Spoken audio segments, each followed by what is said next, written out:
మధుసూదన్ యాదవ్ గట్టిగా నిలబడేవాడు, ప్రజలకు అండదండలుగా ఉండేవాడు, ఒడతూపులకు భయపడి వెళ్లేవాడు కాదు. కందుకూరు ప్రజల అండదండలతో 2029లో కందుకూరు శాసనసభ్యులుగా గెలవబోతున్నాడు. మాజీ మంత్రి కాకాని గోవర్ధన్ రెడ్డి వ్యాఖ్య.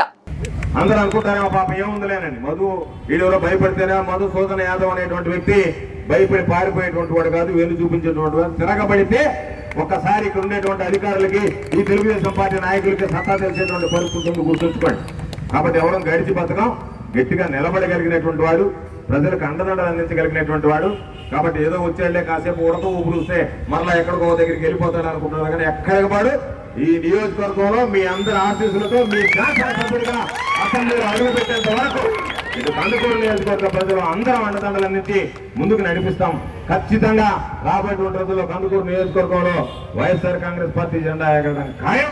మీ ప్రతినిధిగా తల ఎత్తుకొని బుర్రా మధుసూదన్ యాదవ్ మీ శాసనసభ్యుడిగా శాసనసభలో అడుగుపెట్టడం ఖాయం అనేటువంటి విషయాన్ని ఈ సందర్భంగా మీ అందరికీ మనవి చేస్తూ, ఎవరు ఎన్ని రకాలైనటువంటి కుట్రలు పనినా కుతంత్రాలు పనినా 9వ తేదీ వరకు రిలే నిరాహార దీక్షలు పూర్తవుతాయి.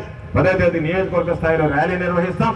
ర్యాలీ నిర్వహించి మేము అడిగేటువంటి ప్రధానమైనటువంటి డిమాండ్, లోకేష్ తక్షణమే రాజీనామా చేయాలి. ఎందుకంటే నైతిక విలువలు లేనటువంటి కుటుంబం ఏదన్నా ఉందంటే అది నారా కుటుంబం. బహుశా ఈ దేశంలో కాదు, ఈ ప్రపంచంలోనే నైతిక విలువలు లేని